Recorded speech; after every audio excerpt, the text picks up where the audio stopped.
BBC বাংলার অধিবেশন আপনাদের স্বাগত। আজ আপনাদের সাথে লন্ডন স্টুডিও থেকে আছি মানসী বড়ুয়া, আর ঢাকায় আমার সাথে থাকছেন আকবর হোসেন। এই মুহূর্তের গুরুত্বপূর্ণ সব আপডেট নিয়ে শুরু করছি আজকের আন্তর্জাতিক সংবাদ। শুরুতে জানিয়ে দিচ্ছি, বাংলাদেশের শপথ অনুষ্ঠানে আসছে ভারতের প্রধানমন্ত্রী নরেন্দ্র মোদি। এরপর থাকছে বাংলাদেশ ভারত সম্পর্ক তারেক রহমানের হাত ধরে কতটা এগিয়ে যাবে। আরও থাকছে মোদির বাংলাদেশ আগমনকে কীভাবে নিচ্ছে জামাত ইসলাম। এতক্ষণ শুনছিলেন সংবাদ শিরোনাম, এবার বিস্তারিত শুরু করার আগে একটি ছোট্ট অনুরোধ, ভিডিওটি ভালো লাগলে একটি লাইক দিন, ফলো এবং সাবস্ক্রাইব করুন এবং কমেন্ট করে জানিয়ে দিন আপনি কোন জেলা বা কোন স্থান থেকে আমাদের দেখছেন ও শুনছেন। বাংলাদেশের নতুন প্রধানমন্ত্রী হিসেবে তারেক রহমানের শপথ অনুষ্ঠানে যোগ দিতে ভারতের প্রধানমন্ত্রী নরেন্দ্র মোদীকে আমন্ত্রণ জানিয়েছে ঢাকা। দুই দেশের কূটনৈতিক সূত্রগুলো জানিয়েছে, আগামী 17 ফেব্রুয়ারি ঢাকায় অনুষ্ঠেয় শপথ অনুষ্ঠানে অংশ নিতে আঞ্চলিক অন্যান্য দেশের নেতাদের সঙ্গে মোদীকেও আমন্ত্রণ জানিয়েছে অন্তর্বর্তী সরকারের প্রধান উপদেষ্টা মোহাম্মদ ইউনূস। এদিকে প্রধানমন্ত্রী হিসেবে তারেক রহমানের শপথ অনুষ্ঠানে ভারতের প্রধানমন্ত্রী নরেন্দ্র মোদীকে আমন্ত্রণ জানানোর বিএনপির পরিকল্পনার কথা সে দেশের সংবাদ মাধ্যম WION-কে জানিয়েছেন দলটির চেয়ারম্যানের পররাষ্ট্র বিষয়ক উপদেষ্টা হুমায়ুন কবির।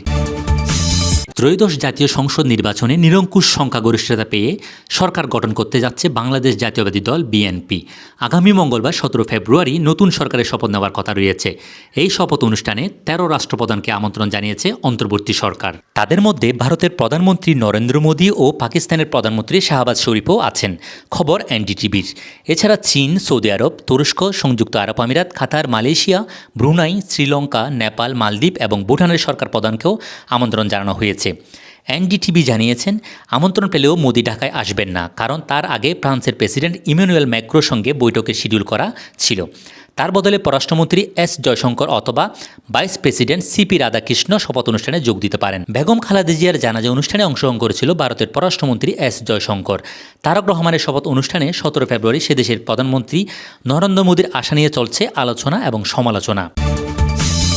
ভারতের সঙ্গে আওয়ামী লীগের দীর্ঘদিনের ঘনিষ্ঠ সম্পর্ক থাকলেও বাংলাদেশ জামাত ইসলামীর সঙ্গে সম্পর্ক ঐতিহাসিকভাবে টানাপোড়েনপূর্ণ এবং অবিশ্বাস ভিত্তিক। এই প্রেক্ষাপটে এখন বাংলাদেশ জাতীয়তাবাদী দল বিএনপি এর সঙ্গে ভারতের সম্পর্ক কীভাবে গড়ে ওঠে তা নিয়ে দেশ বিদেশে কৌতূহল ও আলোচনা তুঙ্গে।